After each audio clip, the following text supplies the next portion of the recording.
Hello everyone, have a nice day. Today we will explore a warm Christmas night with James and Diep, two hearts trying to breathe through fear while the town lights glow around them. In the middle of the market, under the giant Christmas tree, James reaches for Diep's hand, not to pull her forward, but to promise she doesn't have to face the world alone anymore. But just as that warmth settles in, pressure from James's family creeps back in, testing whether this moment can last.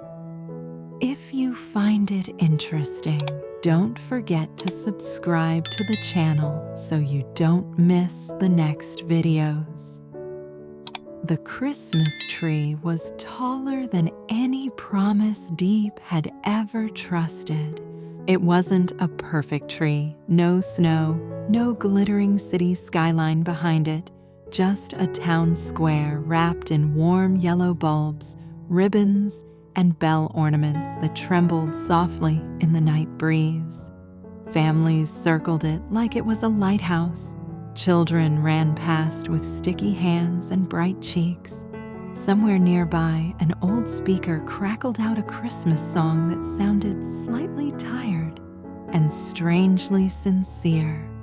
Diep stood under the lights and felt her chest tighten anyway. James reached for her hand with a slow, open palm, no sudden movement, like he was asking permission to step into her fear instead of dragging her out of it. Diep stared at his hand as if it were the edge of a cliff, not because she was afraid of James, because she was afraid of what it meant to let herself be held. Her fingers finally slipped into his, tentative at first, then firmer just enough to admit she was here. James's hand closed around hers, not tight, not possessive, just steady, like a quiet promise that wouldn't demand payment later. Diep's throat trembled. "I'm scared," she whispered, barely louder than the music. James tilted his head, watching her like the whole market could disappear and he'd still see her. "Of me?" She shook her head quickly. "No, of getting used to this." Her voice cracked on the last word. "If I learn how it feels to be safe, what happens when it's gone?" For a second, James didn't answer. He lifted their joined hands slightly, as if the simplest proof was the one she could feel. "Then we don't disappear," he said quietly. "We breathe, and we take one step together." Diep blinked hard, trying to keep the wetness from spilling. The lights above her blurred for a moment, and just like that, the night rewound to how it started. The town didn't have snow, but it had some warmer strings of yellow lights looping over the market street, like soft fireflies caught in midair. The evening breeze carried the smell of roasted corn and sweet potatoes, and the crowd moved like a slow river through the stalls. James parked at the edge and glanced at Diep. She sat very still, hands folded in her lap, as if stepping out of the car meant stepping into a world she didn't deserve to touch. "You don't have to buy anything," she said quickly, like an apology. "We can just look." James smiled, calm and unbothered. "Good, because tonight isn't about buying." He paused, eyes warm. "It's about you breathing." Diep's lashes fluttered. James reached over and adjusted her scarf carefully, his knuckles brushing her neck in a way that made her inhale like she'd forgotten how. Then he placed a cream-colored knit beanie into her hands, soft, simple, the kind of warm that didn't show off. "It's cold," he said. "Put it on. Let me see if you look like a Christmas angel or a grumpy kitten." Diep gasped, half offended, half amused. "James!" He laughed, and the sound loosened something inside her. She pulled the beanie on with shy fingers. James nodded with exaggerated seriousness.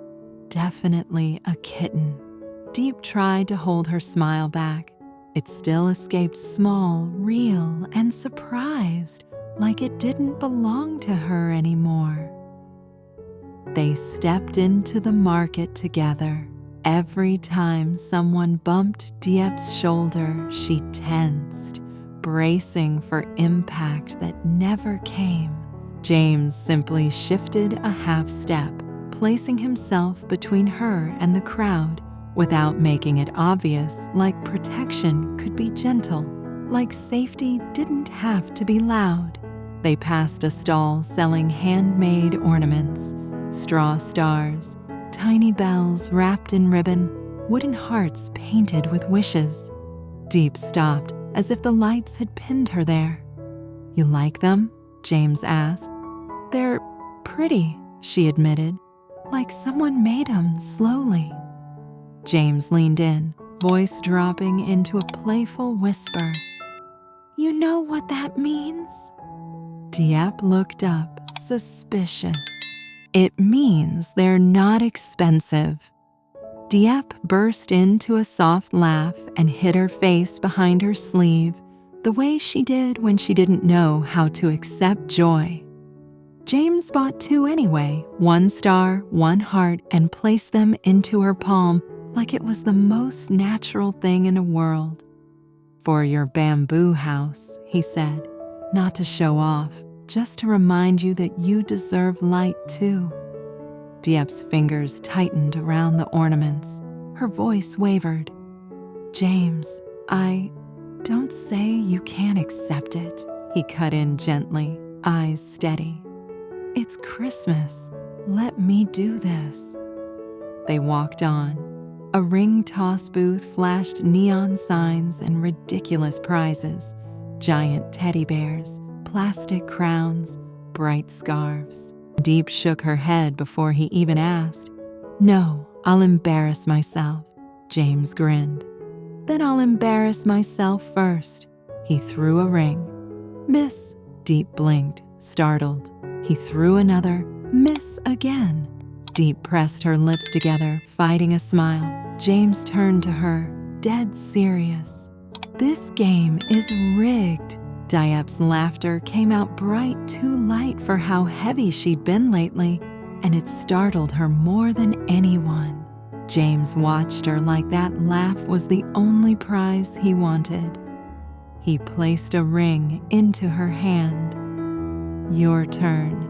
If you miss, I'll blame the wind." Diep hesitated, then aimed carefully, tongue caught between her teeth, and tossed. Perfect hit. Diep froze, then gasped and covered her mouth. The booth owner clapped. Someone nearby smiled. James looked at her like she'd just proven something bigger than a silly game. "You did it," he said softly. "See, you're not someone who only survives, Diep. You can win too." The prize was a small, adorable teddy bear with a red ribbon, but when James placed it in her arms, Diep hugged it without thinking.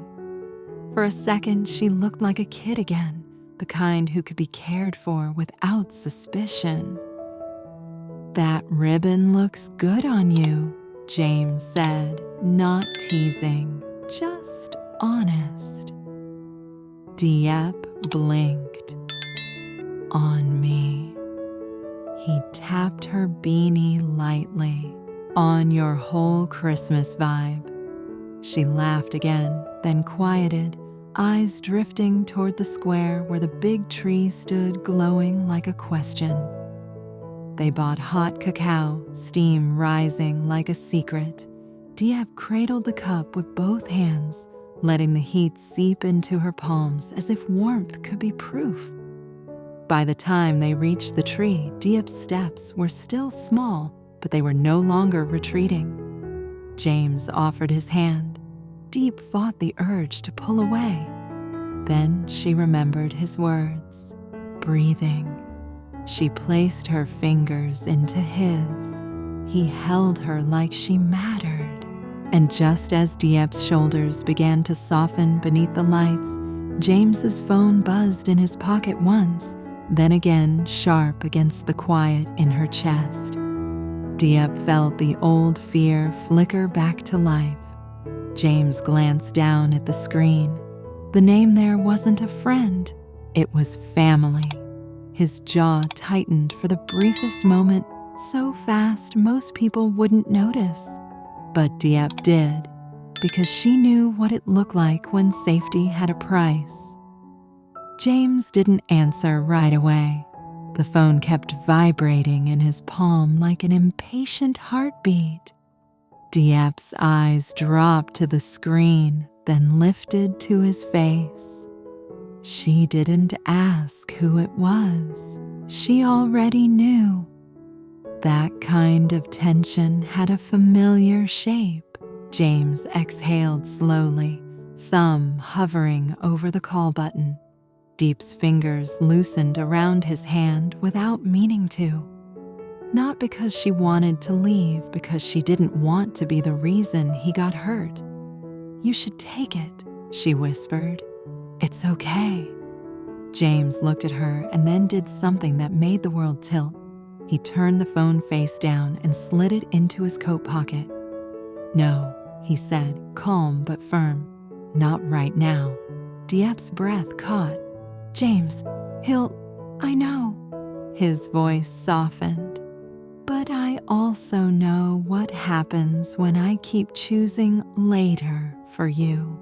Later never becomes, and you deserve better than never." The market noise faded into a gentle blur. The Christmas lights above them flickered like they were listening. Diep's eyes trembled. "I don't want to ruin your life." James stepped closer until the warmth of him pushed back the cold air. He lifted their joined hands between them as if he could make her see the truth through touch. "You're not ruining anything," he murmured. "You're the only thing that's real." Another vibration, then another. James didn't flinch this time. Diep swallowed hard, fighting the urge to pull away. "He thinks I'm beneath you." James's mouth tightened, not in anger at her at the idea. "My father thinks love is a transaction. He thinks people are status." He brushed his thumb over her knuckles. "But you've never asked me for anything except honesty." Diep's lashes lowered. "Because I'm scared to ask." James nodded, like he understood every hidden bruise inside her. "Then let tonight be the first time you don't have to be scared." He guided her a step closer to the tree. The light spilled over her face, turning her tears into tiny reflections. Diep's voice broke. "I want to believe you." James leaned in, forehead almost touching hers. "Then believe this part. When you're afraid, you don't have to run alone anymore." Diep's fingers tightened around his hand this time on purpose. And when James's phone buzzed again, he didn't reach for it. He reached for her. James đưa Diệp đến một khu chợ nhộn nhịp trong thị trấn để giúp cô thư giãn và cảm thấy an toàn. Dưới ánh đèn ấm áp, anh mua cho cô những món đồ trang trí đơn giản, trêu chọc cô nhẹ nhàng và khuyến khích cô thử trò chơi ném vòng, biến sự lo lắng của cô thành tiếng cười và sự tự tin. Diệp bắt đầu dịu dàng hơn, ôm một chú gấu bông nhỏ và nhấp từng ngụm ca cao nóng cho đến khi họ tiến đến cây thông Noel lung linh. Khi điện thoại của James bắt đầu rung lên với những cuộc gọi từ gia đình anh, đặc biệt từ cha anh, và nỗi sợ hãi cũ của Diệp quay lại, lo lắng rằng cô sẽ trở thành gánh nặng hoặc sẽ gây ra xung đột. Cô bảo anh nghe máy, nhưng James từ chối chọn cô vào lúc đó. Anh giải thích rằng cha anh coi tình yêu như một biểu hiện của địa vị, trong khi Diệp chỉ mong muốn sự chân thành. Dưới ánh đèn, Diệp cố tình nắm chặt tay anh, cuối cùng tin rằng cô không cần phải chạy trốn một mình nữa.